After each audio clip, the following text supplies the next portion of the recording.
Now more than ever before, it is easier to buy silver. But it does not mean that it's not without its challenges. And in this video, I'm going to talk about the greatest challenge that we have when buying silver. So let's explore.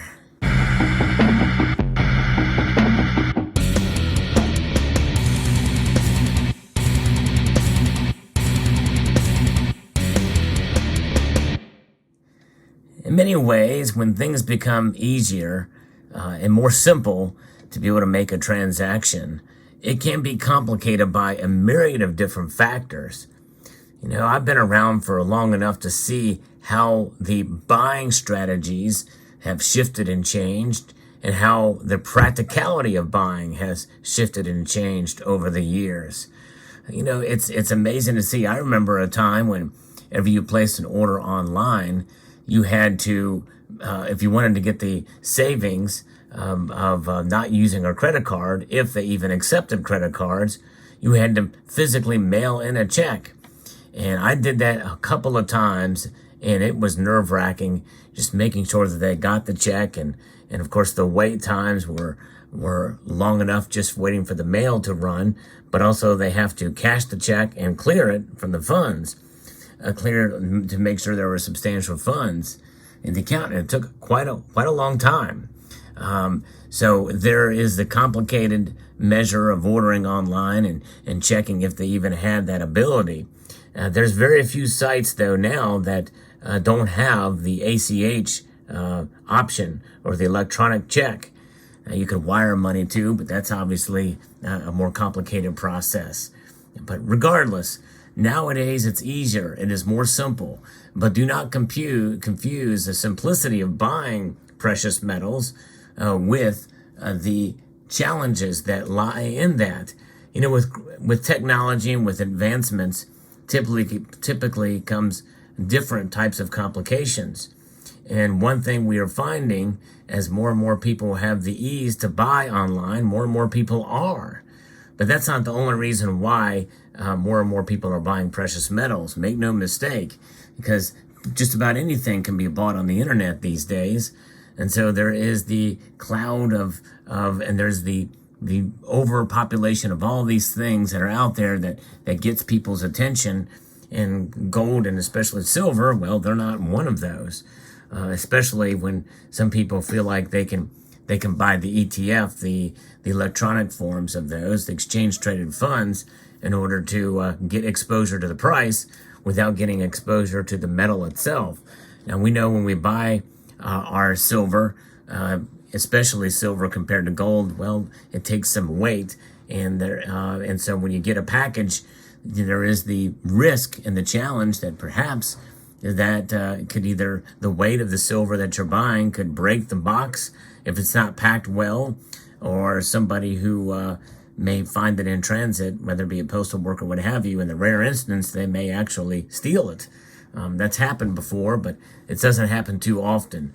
That's not really the biggest challenge, though. The biggest challenge, though, right now is the fact that we are seeing such a dynamic movement in the precious metal markets, especially in the demand for silver, and understanding that the premiums on silver, especially for 1 ounce bullion pieces, especially for silver eagles, it has gone up dramatically. When you buy a silver eagle now, the price is at least $10 over spot, and it was times where it was much more than that. Silver eagles have certainly dominated in terms of their demand, but also in terms of lack of supply. The United States Mint is just not producing very many silver eagles, or enough silver eagles to meet demand. Hence, the premiums go up. And so that is the biggest challenge, especially right now. It's not just about rising premiums based off of supply and demand fundamentals, but it is rising premiums in spite of surges and spikes in demand when people buy at certain times. We are literally, as I record this video, weeks away from an anniversary from the silver squeeze movement, and And there was great demand then on top of already regular organic demand on silver that caused premiums to go up. And so what is the biggest challenge right now? It is the price. Now, the price is divided up into several different factors. We have the spot price, and then we have the premiums. Those are the two biggest separations there. And we're seeing premiums rise all across across the spectrum in precious metals heading into the Christmas season. And around December, late November, we saw some of that demand subside a bit. And that demand subsiding caused premiums to go down for a while, because it was a time when you could sell your silver to a local coin shop and they would give you $1 above spot for your silver coins. Except for Eagles, they would give you about $4 or $5 above spot, sometimes $6, and even up to as much as $10 above spot. But nonetheless, nowadays, or I say in recent weeks, those premiums have come down quite a bit. And so now they're just paying spot, some under and some a little bit over for Eagles. But that's just it. You're going to see the fluctuation of premiums.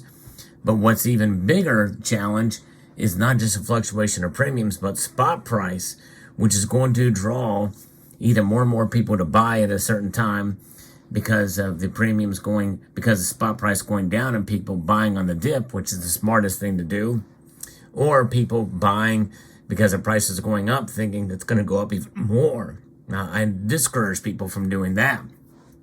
Wait it out. See what happens. Typically, especially given the volatility of the markets we are seeing now that I predicted, late last year is coming true. In fact, it started coming true in the last couple of days of 2020 and even before. And now here we are sitting with higher premiums or very fluctuated spot prices for silver. And silver especially is being hit hard with premiums. So these premiums really take out the motivation for wanting to stack for many people because they're going to lose them when they go to sell. So you have to be very careful. The challenge is trying to find the cheapest silver as you can, that's the most recognized and the most liquid. And obviously the pieces that you see here before you, and many of these would be considered higher premium silver, especially the Silver Eagle, obviously, but some of these others as well too, because there's some sort of a collectability factor to it. Now, the collectability factor for silver coins does not necessarily mean that they're low mintage or anything like that. It's just the fact that they have different designs on them and aren't regular issues by some of these bullion dealers, or some of these mints rather, and bullion dealers that sell them to you for a higher premium. Regardless, some of the stackable silver, the common stuff, is going to fluctuate in premiums as well too, including bars. So how do you navigate these challenges? The biggest challenge is the price. Premiums and spot price fluctuation. The fluctuations in spot price and the fluctuations in premiums. I think that we're going to see that play a dominant role here in 2023 as we continue and progress through the year. And so that is something we have to navigate. What's the best way to mitigate overpaying for your stackable silver? And that's the key here. Silver that you are using just to purely stack to preserve your wealth over the long course of time. I would encourage you to shop around. How do you shop around online? Well, to shop around online, you do two things. Number one, you can go to findbullionprices.com, which is not necessarily an exhaustive website of all the different offerings, but all the major bullion dealers are listed there. It's not quite as up to date as I think it should be, but it does give you a good indication, a fair indication of a price and premium out the door when you buy from some of the major bullion dealers out there. That's one way. The second way is to sign up for email lists from your favorite bullion dealers. And keeping track of all those is not easy, because I get a lot. Sometimes for some places I've got 2 accounts. I didn't even realize some of them get 2 emails each. But nonetheless, if you sign up for their email list, you will get specials and that they run almost daily with finding the best deals out there. or the best deals from them, and then you can shop those around when you see a good deal. And we're seeing a lot of that stuff for bars now. Silver bars are a good way to stack, I think, now. They tend to have lower premiums than coins or rounds. So that's something to consider, is being agile, being flexible with your strategy as you march through your stacking journey. And also look at Constitutional. And so that's the way you do it online with some of these online bullion dealers. How do you do it with your local coin shop? Well, you stay tuned. You be in touch with them. Develop a good relationship with your local coin shop. Maybe have them, when they get in silver, have them call you when it comes in to see what they have in stock and what they're selling it for. Some places will do that. They'll say, hey, somebody just brought in a bunch of silver and want to let you know it's here. We're selling it for this. And that is really a good way. Plus, you might be able to find some nice premium silver, such as the pieces you see here.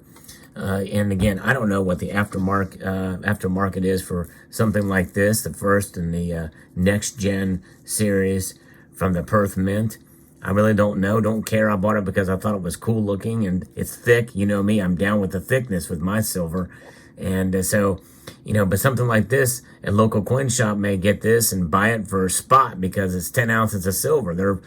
They're trading it for the bullion value, which is the silver value, but it may have some collector value. If you know anything about these and the collector value, post in the comment section below, but I digress. So you might be able to find hidden gems like that, as an example, in your local coin shop. And some of these local coin shops may actually give you a good deal on Silver Eagles too. You never know. It's always good to stay tuned and to keep your eyes open and see what some of the local coin shops are doing with regards to silver, and what they have in stock. And a lot of them now are not ordering from brokers or dealers; they're getting it directly from people selling it. I'm seeing that more and more with my local coin shop. They're actually buying from people who are selling it from the general public. So that's something to consider. Pretty amazing to see how things are moving and how agile we must be as silver stackers to try to find the best deal possible for stackable silver out there. Let me know what your thoughts are on this subject. I would like to extend a multitude of gratitude to all of you for taking the time to watch this video, and I want to encourage you to please rate, share, comment, and subscribe.